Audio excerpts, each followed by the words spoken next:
Hello, আসসালামু আলাইকুম। সুপ্রিয় ১৯তম শিক্ষক নিবন্ধন পরীক্ষার্থী ভাই ও বোনেরা, আশা করি আপনারা ভালো আছেন। আজ আমরা আলোচনা করব স্কুল টু পর্যায়ের গুরুত্বপূর্ণ কিছু বিষয় নিয়ে, যেখানে সিলেবাস, কোশ্চিনের ধরন কেমন হবে, কারা আবেদন করতে পারবেন স্কুল টুতে সে সম্পর্কে বিস্তারিত আলোচনা করা হবে। যেহেতু অনেকজনে কমেন্টে বলেছিল যে স্কুল টু সম্পর্কে আলোচনা করুন, তাই আমরা আজকে ক্লাসটা স্কুল টু নিয়ে আলোচনা করব। So let's get started. এখানে দেখতে পাচ্ছেন যারা 18তম ভাইবা দিচ্ছেন তাদের ভাইবা সাজেশন লাগলে আমাদের এই হোয়াটসঅ্যাপ নাম্বারে যোগাযোগ করতে পারবেন। 19তম প্রিলিমিনারি যে কোনো সাবজেক্টের 80+ মডেল টেস্ট রয়েছে, নিতে আমাদের হোয়াটসঅ্যাপ নাম্বারে যোগাযোগ করতে পারেন। আর যাদের রিটেন সমস্যা রয়েছে, রিটেন সাজেশন পেতে আমাদের রিটেন সাজেশনটির প্রাইস হচ্ছে 250 টাকা। তবে আমরা আজকে আলোচনা করব স্কুল টু পর্যায়ে। তো চলুন আমরা দেখে নেই। স্কুল টু পর্যায়ের 19তম শিক্ষক নিবন্ধন পরীক্ষার প্রিলিমিনারি সাজেশনের মূল্য হচ্ছে 150 টাকা, আর রিটেন সাজেশন উত্তর সহ যেটার প্রাইস হবে 250 টাকা। আপনারা যারা নিতে চাচ্ছেন তারা আমাদের উপরে যে হোয়াটসঅ্যাপ নাম্বার দেওয়া আছে ওই হোয়াটসঅ্যাপ নাম্বারে আপনারা যোগাযোগ করতে পারবেন। এখন আসি, আমরা একটু আলোচনা করি যে স্কুল টু পর্যায়ে কারা আবেদন করতে পারবেন। আসলে স্কুল টু পর্যায়ে যারা এইচএসসি বা যাকে আমরা ইন্টারমিডিয়েট বলে থাকি, যারা পাশ করেছেন এবং যাদের বয়স 18 বছর পূর্ণ হয়েছে, তারা স্কুল টু পর্যায়ে আবেদন করতে পারবেন।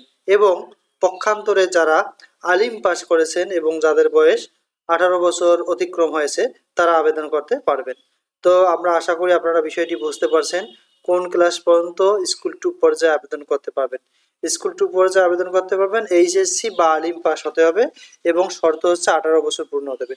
এর পাশাপাশি আমরা আরও একটি কথা বলি, সেটি হচ্ছে আপনাদের অনেকজনে জিজ্ঞেস করে যে স্কুল টু পর্যায়টা আসলে কি।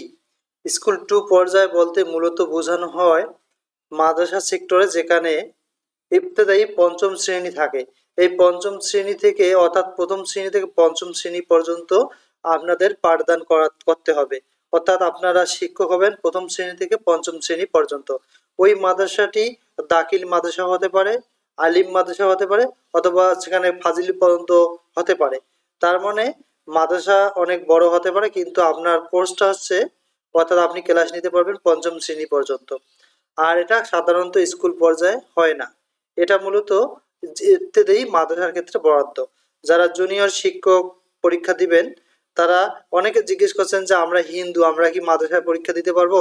অবশ্যই দিতে পারেন, কারণ মাদ্রাসায় তো শুধু আরবি সাবজেক্ট না, এই মাদ্রাসাগুলোতে ইংলিশ আছে, অঙ্ক আছে, বাংলা আছে, সাথে বিজ্ঞান পর্যায়েও কিছু সাবজেক্ট রয়েছে। তাই হিন্দু মুসলিম আপনারা যাই হন, আপনার যদি আবেদনের যোগ্যতা থাকে তাহলে আপনারা আবেদন করতে পারবেন। আমি আশা করি আপনারা বিষয়টি ভালোভাবে বুঝতে পারছেন। এবং এটা হচ্ছে কোনো প্রাইমারি লেভেল না, প্রাইমারি বলা যাবে না, এটা প্রাইমারি না, এটা হচ্ছে প্রাইমারি, ঠিক আছে, প্রাথমিক পর্যায়ে, কিন্তু এটা মাদ্রাসা লেভেল। মানে সরকারি প্রাথমিকে আপনাকে শিক্ষকতা করতে হবে না, আপনাকে শিক্ষকতা করতে হবে মাদ্রাসা পর্যায়ে, যেখানে পঞ্চম শ্রেণী পর্যন্ত ইবতেদায়ী শাখা থাকবে।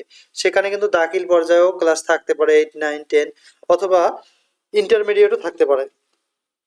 তবে আপনার ইন্টার পাস করে মূলত আপনি ওই পদে আবেদন করতে পারবেন। সেটা হচ্ছে এই যে পদের নাম আমরা দেখাচ্ছি, জুনিয়র শিক্ষক। আর এটা হচ্ছে আপনার সাবজেক্ট তখন ভাষা বিষয় হবে, ভাষা বা ল্যাঙ্গুয়েজ। পূর্ণমান 100। আমরা মান বন্টনটিও আজকে দেখাবো যে কোন কোন ক্ষেত্রে কত মার্ক থাকে।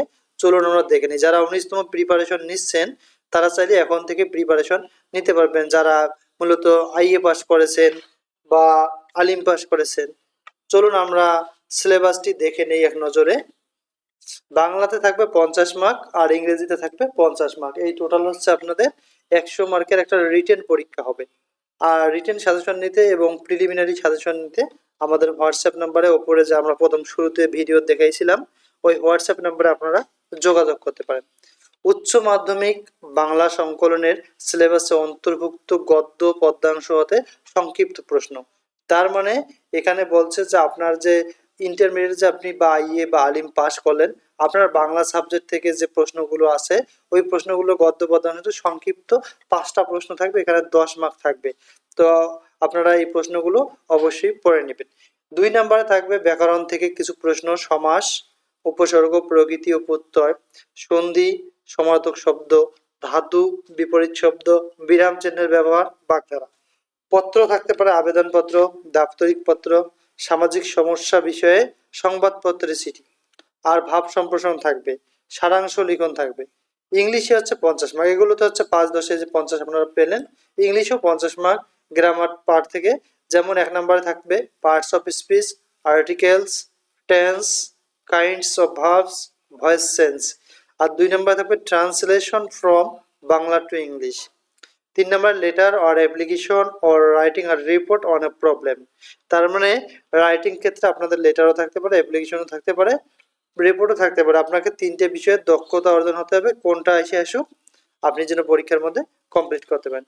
এরপরে প্যারাগ্রাফ থাকবে একটা এবং কম্প্রিহেনশন থাকবে। আর কম্প্রিহেনশন বলতে এখানে বোঝা যাচ্ছে একটা প্যাসেজ থাকবে যেখান থেকে কিছু প্রশ্ন থাকবে, আপনাকে ওই প্রশ্নগুলোর অ্যান্সার করতে হবে। তো আমরা আশাবাদী আপনারা স্কুল 2 পর্যায় নিয়ে যাবতীয় বিষয় সম্পর্কে জানতে পেরেছেন। এরপরেও যদি কোনো জানার থাকে অবশ্যই আমাদের কমেন্ট করবেন, আমরা কমেন্টে আপনাদের অ্যান্সার দেওয়ার চেষ্টা করবো ইনশাআল্লাহ। যদি আমাদের চ্যানেলটি আপনাদের কাছে কোনো হেল্পফুল হয়ে থাকে তাহলে অবশ্যই সাবস্ক্রাইব করবেন। আর যারা অলরেডি আমাদের চ্যানেলটি সাবস্ক্রাইব করেছেন তাদেরকে অসংখ্য ধন্যবাদ। আপনারা জানেন আমাদের চ্যানেলের সাজেশনটি কিরকম গুরুত্বপূর্ণ। যারা জানেন তারা তো জানেন, আর যারা জানেন না তারা চাইলে 18তম নিবন্ধনে আমাদের সাজেশন থেকে প্রায় 95-96 মার্ক কমন ছিল এবং অনেকজনের রিটেনে উত্তীর্ণ হয়েছে স্কুল ও কলেজ পর্যায়ে, স্কুল 2 পর্যায়ে। আমাদের এইগুলো জানতে আমাদের ইউটিউব কমেন্টগুলো দেখতে পারেন। আমাদের ওখানে অনেক পজিটিভ কমেন্ট রয়েছে, নেগেটিভ কমেন্ট আমাদের খুবই কম, পজিটিভলি বেশি কমেন্ট রয়েছে, কারণ আমরা তো মানুষের ক্ষতি করতেছি না। আমরা যতটুকু চেষ্টা করি যে যাতে আপনারা প্রথমবারেই রিটেন এবং প্রিলিতে পাস করতে পারেন, এর জন্য কিছু আমরা দিক নির্দেশনা দিয়ে থাকি। তো thank you for watching this video. তো কথা হবে অন্য ভিডিওতে। আসসালামু আলাইকুম।